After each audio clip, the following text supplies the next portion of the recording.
A truce to halt the war in Gaza between Israel and the terror organization Hamas has been agreed by both sides.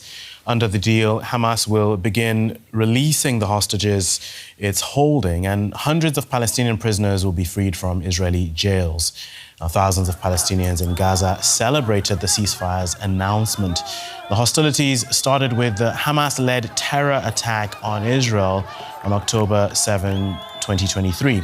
Tens of thousands of Palestinians and hundreds of Israelis have been killed since then. The agreement has to be approved by the Israeli government before it can come into effect. The first of an initial group of 33 hostages could be released on Sunday.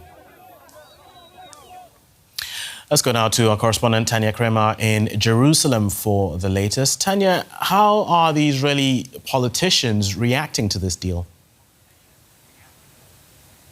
Well, we've seen a lot of reactions coming in here to this long-awaited deal over the course of the evening.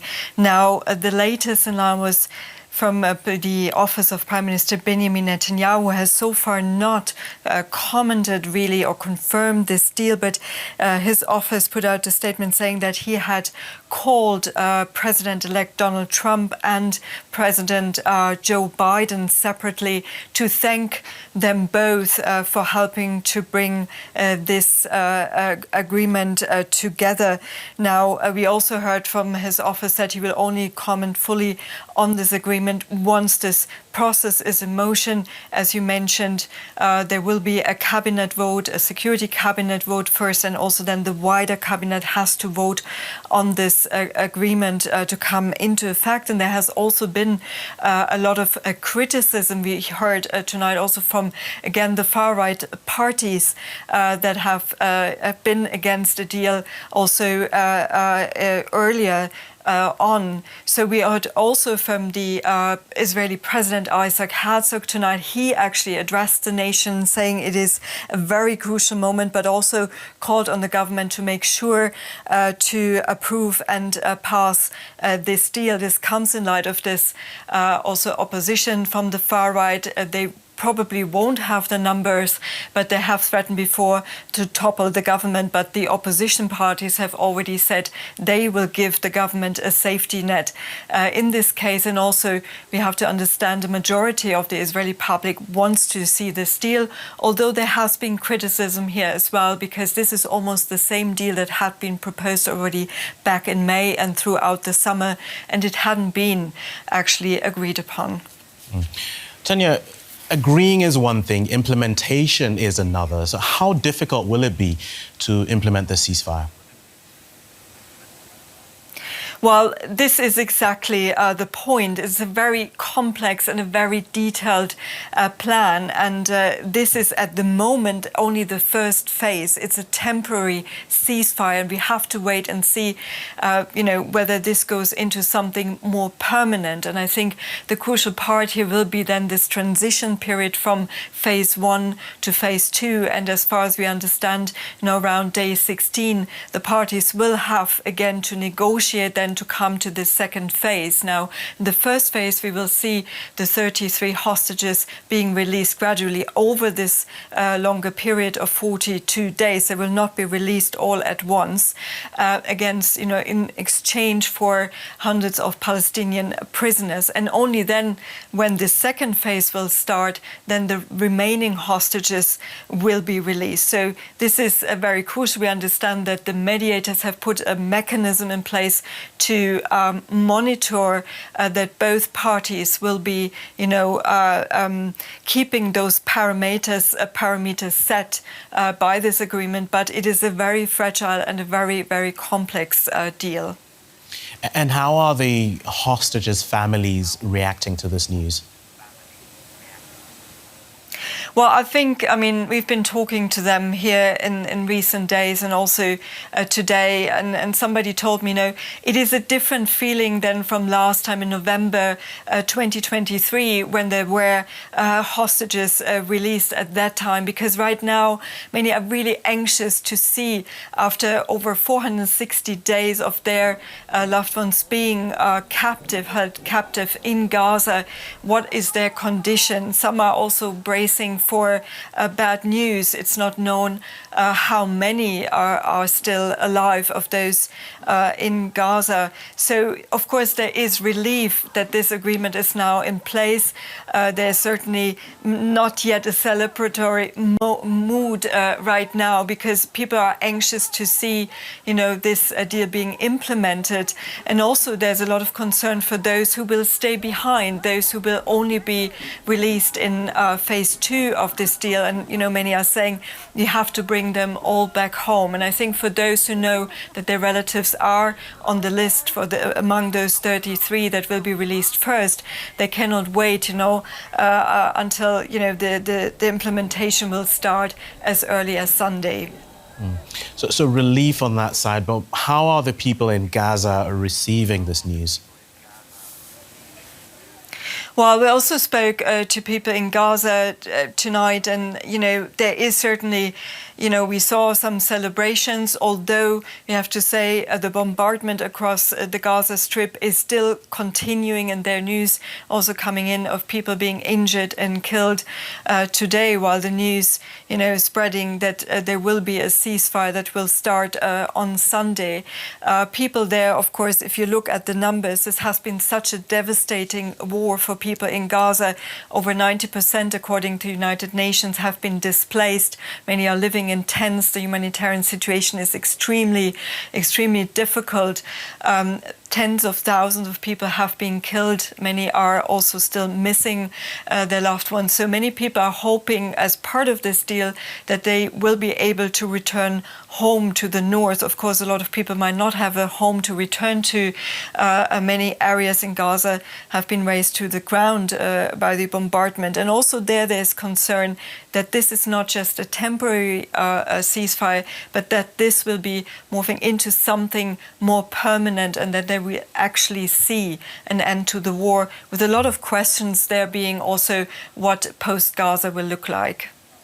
Okay, DW correspondent Tania Krämer in Jerusalem. Thank you very much for that update. Now, the administration of US President Joe Biden has been working for months to seal this deal alongside Egypt and Qatar. President Biden said it was reached with the help of the incoming Trump administration. This deal was developed and negotiated under my administration, but its terms will be implemented, for the most part, by the next administration. In these past few days, we've been speaking as one team. This has been a time of real turmoil in the Middle East. But as I prepare to leave office, our friends are strong, our enemies are weak, and there's a genuine opportunities for a new future. There was no other way for this war to end than with a hostage deal. And I'm deeply satisfied this day has finally come, for the sake of the people of Israel and the families waiting in agony, and for the sake of the innocent people in Gaza who suffered unimaginable devastation because of the war. So let's take a closer look at what's been agreed. The ceasefire and hostage deal is supposed to be completed in 3 phases. Phase 1 is a 6-week-long ceasefire set to start this Sunday. During this phase, Israeli troops would withdraw from all populated areas of Gaza, and Hamas would release 33 hostages. In return, Israel would release hundreds of Palestinian prisoners. Now, phase 2 would see Hamas free more hostages and a full Israeli withdrawal from all of Gaza. Then the likely most difficult part would see the start of negotiations to reach a permanent end to the war. And finally, in a 3rd phase, major reconstruction efforts would start in Gaza. Displaced Palestinians would be able to return to their homes anywhere in the territory, and Hamas would release the remains of any remaining hostages who have died. Let's speak to Laura Blumenfeld now. She's a Middle East analyst at the Johns Hopkins University, currently in Palm Beach, Florida. Good to have you again with us, Laura. What happened to finally enable this breakthrough? Well, it's a breakthrough. It's kind of a stop the bleeding ceasefire. It isn't really a healing peace. I'd like to talk about hope today, but I think the fear factor is what happened that finally got us to that breakthrough. on all sides. I mean, starting with Hamas, there was the fear of their irrelevance, of their eradication. They were weakened both internally in Gaza and also regionally as Israel took out the various proxies, starting with Hezbollah in Lebanon and with Assad falling in Syria, and then Israel took out the air defenses in Iran. And so I think that there was that kind of fear factor for Hamas, and the same kind of a different kind of fear, but equally as motivating for Netanyahu. Yes, he had kind of a political, domestic safety net now. I think that he can make this deal without falling from government.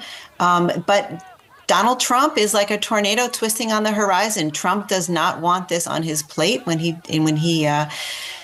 takes the oath of office on Monday, on January 20th. And I think that was a kind of a offer that Netanyahu couldn't refuse, this deal. The same can be said for Biden and Trump. Both of them had a fear factor.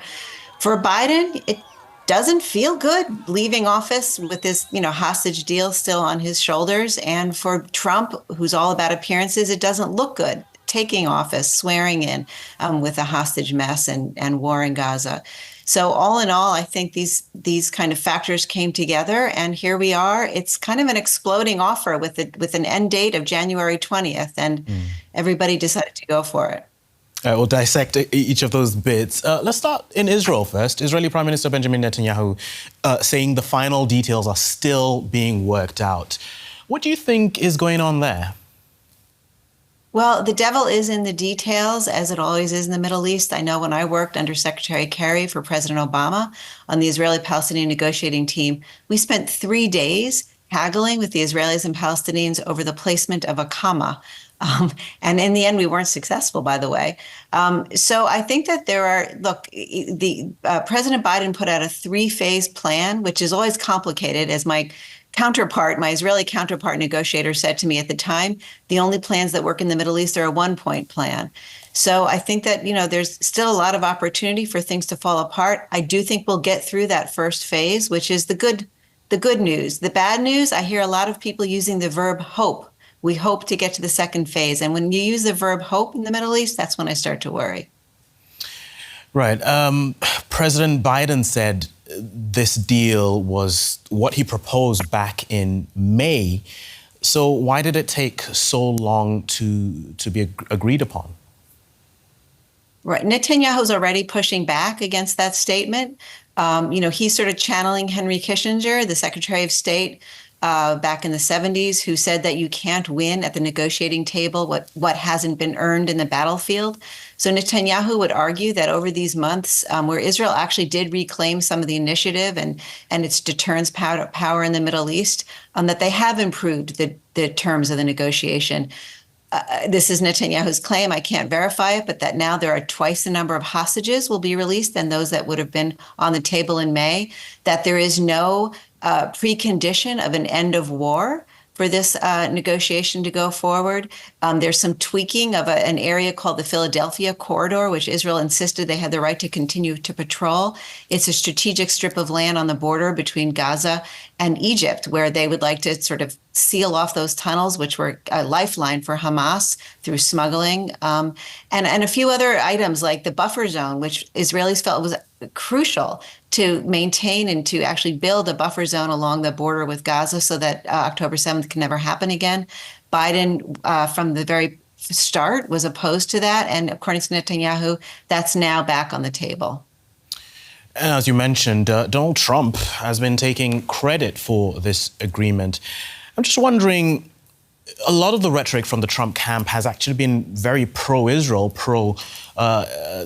fighting against Hamas in a bolder way, I would say, compared to the outgoing administration. So why would that put pressure on the Israeli government to accept a deal? Why don't they just ride it out and see how much more support they can get from the Trump administration? Well, it's interesting. Trump is more popular in Israel than Netanyahu. So one thing that Trump could do if he wasn't getting his way with Netanyahu is go public and criticize him. The second thing is, of course, weapons. Israel is heavily dependent on the United States for weapons. But Israel has every incentive right now to start out on the right foot with Trump, because first of all, Netanyahu has bigger fish to fry. I mean, it's hard to hard to believe that because Israelis woke up yesterday morning, a Houthi missile had landed on a rooftop outside of Jerusalem. You'd think, could it get worse? And the answer is yes. Netanyahu has, a nuclear Iran that he'd like to stop. There's also the issue of the West Bank. Netanyahu and some of his right-wing cabinet members believe that the West Bank is actually Judea and Samaria, which is promised by God. These are biblical lands, according to them. They want to be on the right side of Trump at the beginning of his administration because there are issues like that, like the West Bank and Iran, that they'd like to work on, put Gaza behind them so they can move forward with their priorities. And the Trump administration would essentially act as a guarantor for this agreement. How do you think they will approach it? Well, like deal makers, and already there are some on the right in Israel where they're grumbling. They're saying Trump wanted to make a deal, but is this a deal at all costs? And is it even a good deal for Israel? The next step, by the way, after you get the ceasefire, as Biden was pushing, so is Trump, which is normalization with Saudi Arabia and expanding the Abraham Accords. Well, unfortunately for Israel or for the region, everybody's kind of taken a step back now from that expansive peace approach to the region. Saudi Arabia is now hardened their terms. They're saying rather than a pathway to a Palestinian state, which was their original approach in order to rapprochement with Israel, they're now saying there has to be a Palestinian state. So I don't know how Trump's going to square that circle, and Netanyahu certainly is not going to be open at this point to recognizing a Palestinian state. So the one bit of advice I would give the Trump administration is they're going to have to show extreme emotional intelligence, and good luck with that. And what do you see the future of Gaza looking like? We're looking 15 months on from the beginning of this conflict, but also a lot of the underlying issues still remain. Right. So there are the tangible issues. Gaza has been ground down into the sand. It's practically, washing up on the beaches there that they have there in Gaza. So there's going to be a 3 to 5 year rebuilding effort. And that will happen only if Gulf states feel like that it's a good bet, right? That it's a good investment, that it won't get flattened again in the next round of fighting. There's also political rebuilding. There's the economic part, but there's also political. Will the Palestinian Authority reform itself? It did not do that under President Biden, although Biden asked the Palestinian Authority to take steps. They did not listen to President Biden. Will Trump be able to kind of twist their arms and do the kind of reform necessary so that they can be trusted leaders in Gaza and take over from Hamas? I mean, those are questions that are, tough. There's no light at the end of Hamas tunnels. So the hope is that Hamas won't take over again, because then for what? Right? What was this all about? If Hamas is going to regroup and take over again, we're back to another cycle of violence. Okay, Middle East analyst Laura Blumenfeld, thank you very much for your time and your insights. Thank you. Now let's speak to Natasha Hall, Senior Fellow with the Middle East Program at the Center for Strategic and International Studies in Washington, D.C. Good to have you with us, Natasha. Now, what are your initial thoughts on this deal?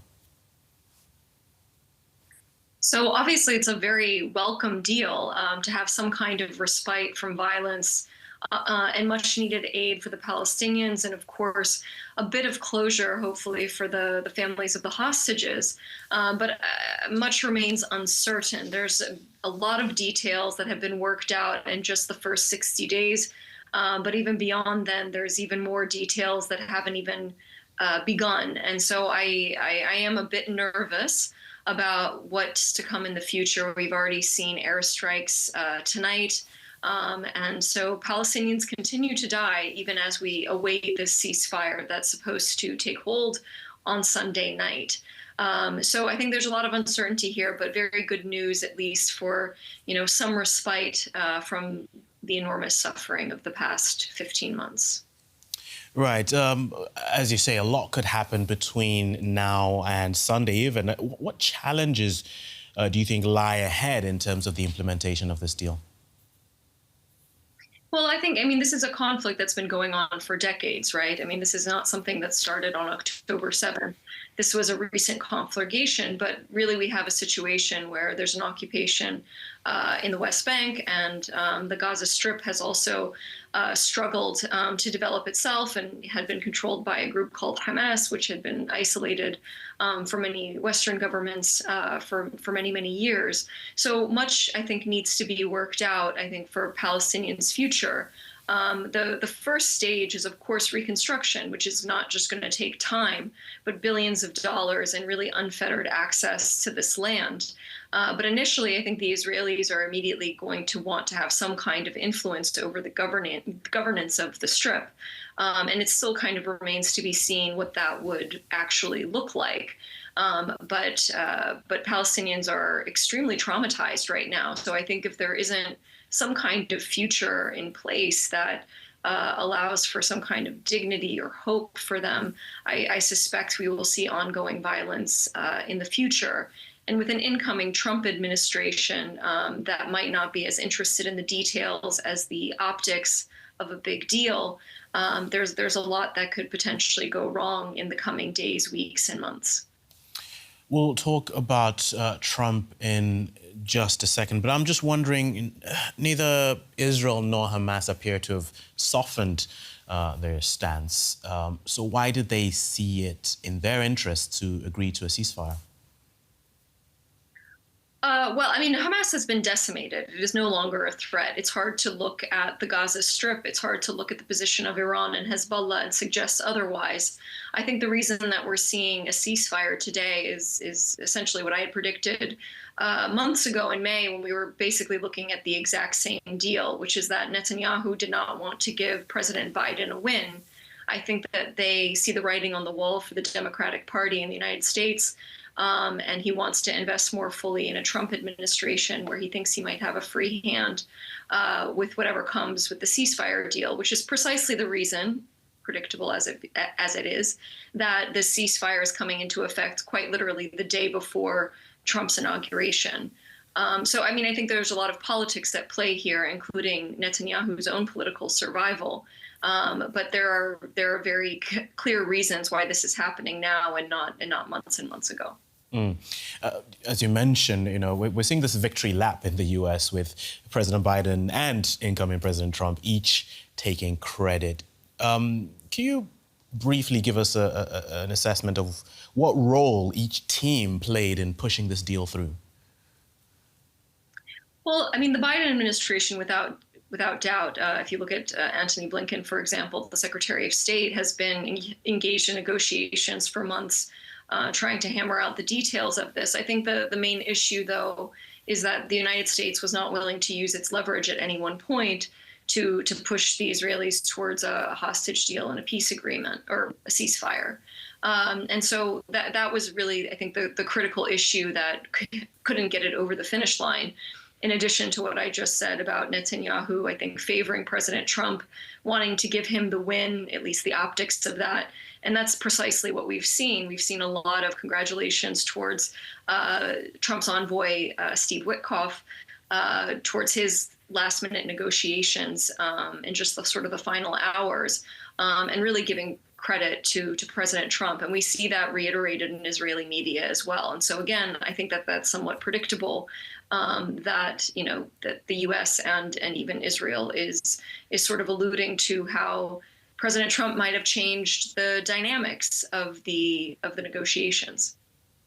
Right. We saw Egypt and Qatar playing key roles as well in the negotiations. What do you expect from the region in terms of helping things move forward? That's a really great question, because we're looking at a strip, the Gaza Strip, that has been completely annihilated, essentially. And so I think, there's going to need to be U.S. money and European money, but definitely some of the oil-rich Gulf states will want to invest in whatever comes next, but they will also want to play a role in the politics of what comes next. And that's where it gets quite dicey. I am sure that many of them want to see the end of suffering of the Palestinian people. But what kind of governing actor that they're dealing with is going to play an enormous role. A lot of the initial aid that is going to be coming in will likely come through the Rafah crossing, which is along the border with Egypt. So Egypt is going to play an even bigger role, I think, in the weeks and months to come with the surge in aid and assistance. But also Qatar here has been, the key negotiating partner for Hamas, and it has been a partner there. But the Israelis have also been lambasting Qatar in recent months. So it somewhat remains to be seen. I think there's a lot of mistrust on all sides, but one hopes that things can move forward and that the United States, Egypt, and Qatar can at least monitor ceasefire violations and ensure that it doesn't happen again. But again, a lot remains uncertain in terms of those mechanisms. Okay, Natasha Hall from the Center for Strategic and International Studies, thank you for speaking to us. Now, Giorgio Cafieri is a Middle East analyst and the CEO of Gulf State Analytics, based in Washington, D.C. Welcome to DW, Giorgio. Could you walk us through everything that happened to finally enable this breakthrough? Thank you. Good to be back on your network. So obviously throughout 2024, there were many efforts aimed at securing a ceasefire. Unfortunately, all of those proved to be fruitless. And we have come to a point now with a breakthrough. And I think the most important point to focus on is that this was an outcome of Israel finally coming under U.S. pressure. It's very clear that the Biden administration did not put real pressure on Israel to agree to a ceasefire. And with the Biden administration and the Trump team representing the U.S. side, with Trump's folks at the table, there started to be actual pressure on Israel. So that's a really important factor that made a huge difference. And then I also think at the same time, we have to consider what was going on the ground in Gaza.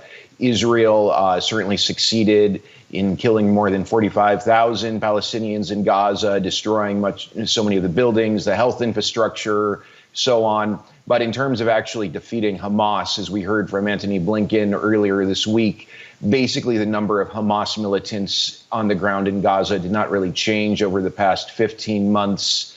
And the Israeli military is constantly having to go back into parts of Gaza that at previous points the IDF claimed to have eradicated Hamas from. So I think Israel was not really achieving a victory. Now with Trump coming in, I think Netanyahu and his government kind of reached the conclusion that there was an opportunity to kind of make a concession to Trump and to try to get started on a good foot with the new administration. And this is my read as to how we got to today. Trump, has hailed this ceasefire deal as epic. He certainly claimed credit for it. I mean, to what extent is he right? I mean, you were saying that it was a joint effort between the Biden administration and Trump's people. What do you think? Well, I certainly think that the Israeli leadership probably saw some signals from Trump that led them to conclude that taking his support for granted would be a mistake. And there definitely were forms of pressure that the Trump team, including Trump himself, put on Netanyahu and the Israeli government to move to this ceasefire. I think it was very important for Trump to kind of have his second term begin with sort of a big foreign policy win that he can claim was an outcome just simply due to him entering the Oval Office. This sort of reminds me of January 1981, when Ronald Reagan was inaugurated at the time of the U.S. hostages being freed from Iran. I think Trump really wanted some sort of a big achievement from the get-go. And I think Netanyahu saw this as an opportunity to be the world leader who would give that to Trump. And then, of course, there was the tweet that Trump recently shared with the analyst, Dr. Sachs, which had some very harsh words about Israel. And I think that was Trump sending out a message. And I think Israel received that message very clearly. Trump has suggested he would push for a deal to normalize relations between Israel and Saudi Arabia. I mean, looking ahead, how realistic is that, do you think? And what could that look like? Well, I think now, assuming that things work out and we actually do have an end to this current war in Gaza, we could say that there is a slightly higher probability of Saudi Arabia entering the Abraham Accords, but I still don't think that that would happen unless and until there is the establishment of an independent and sovereign Palestinian state.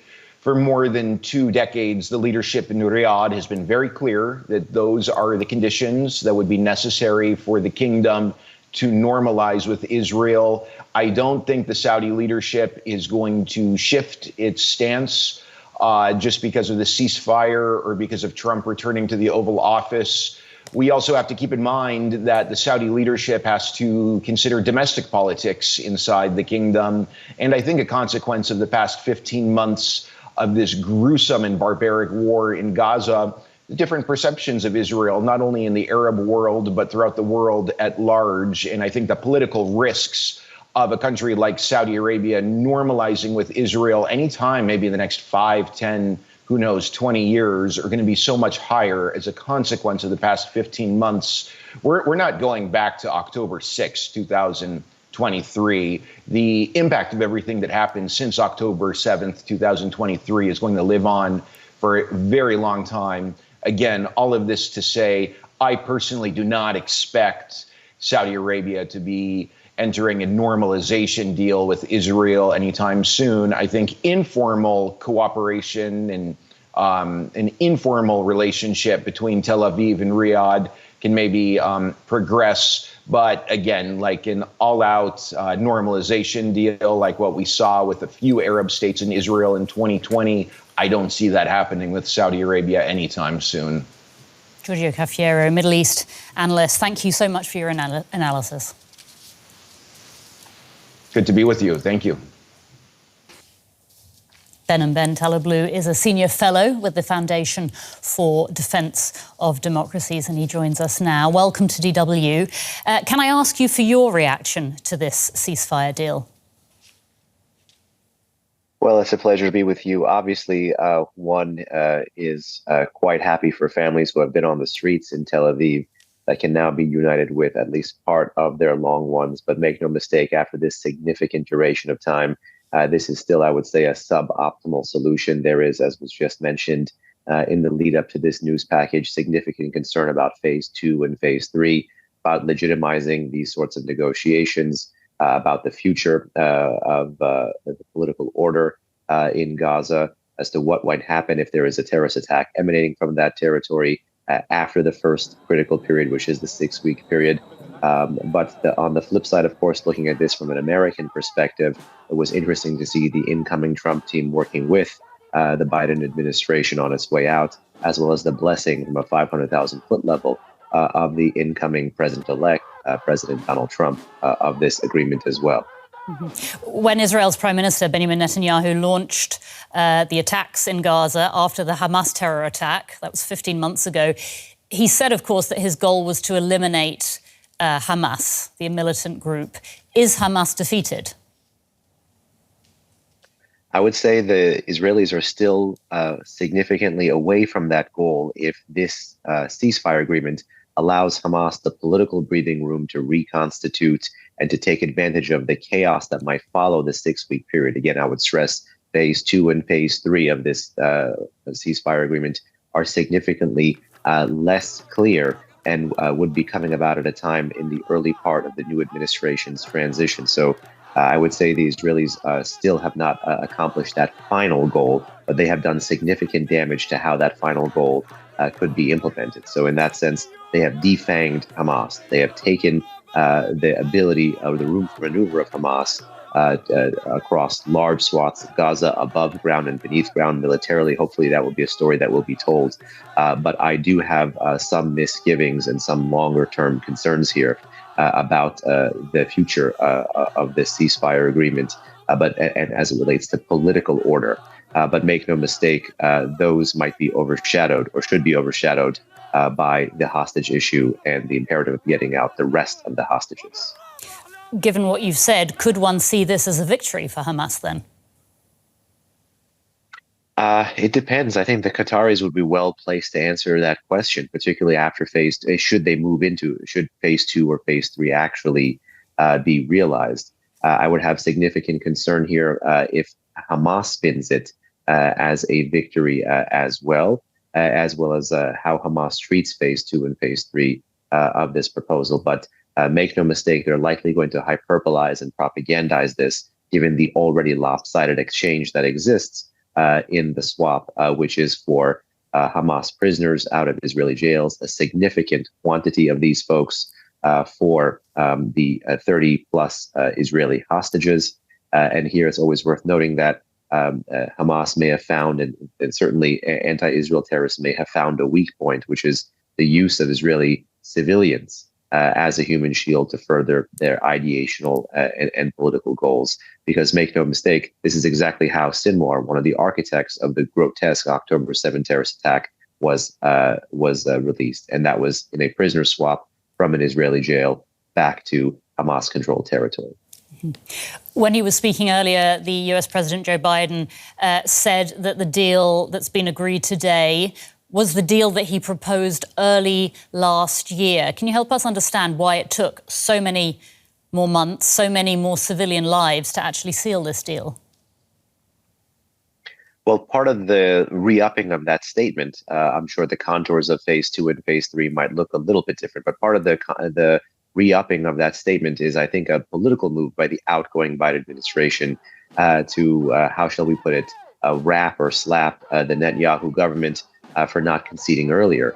But ultimately, I think there's a different political logic at play inside Israel, and that is a political logic designed to first and foremost play to the incoming Trump administration's desire for at least some sort of limited pause in the fighting in Gaza, and see if that can be translated, one wonders, into greater political breathing room between the Israelis and the Americans for other regional strategic considerations. Lest we forget, ballistic missiles and projectiles that Iran has provided to the Houthis in Yemen continue to be fired at Israel, and the Islamic Republic of Iran continues to be in possession of significant quantities of fissile material that, if it enriches further, could become a small nuclear arsenal. So one wonders if the Israelis are hoping to have settled for a suboptimal solution with the outgoing Biden administration to have a freer hand with the incoming Trump administration towards other regional strategic threats. Will any of this deal, will it change anything for the people in Gaza? Political order would change a lot for the people in Gaza, but a lot of the discussion about the future of that political order is suboptimal. Lest we forget, in the 500,000-foot background, you have the Islamic Republic of Iran looking to prey on the sense of desperation for Palestinians, be it both in the West Bank, where they're trying to make new inroads, smuggle in weapons in via Jordan, as well as certainly within the Gaza Strip. Much of the focus in Europe, as well as some flanks of American society, has been focused on revitalizing. That's been the key word for the Biden administration, the Palestinian Authority. Frankly, from a significant distance, I don't think that'll be, A, what the folks in Gaza want, and B, a pliable political and security solution that the Israelis can rest comfortably with after having experienced October 7th. So after that, the question becomes a series of even worse options. Does it mean Israeli partial occupation of Gaza, particularly North Gaza? Does it mean a demilitarized zone? Does it mean international Arab support for some sort of contractor force in Gaza to provide security and have political order be grafted on top of that with Palestinian local leaders? There are a lot more questions than answers here, but one would first and foremost look to the Israelis to see what their red lines and deadlines are for the future of political order in Gaza. Behnam Taleblu with the Foundation for Defense of Democracies. I want to thank you so much for your time today. We appreciate it. Thank you.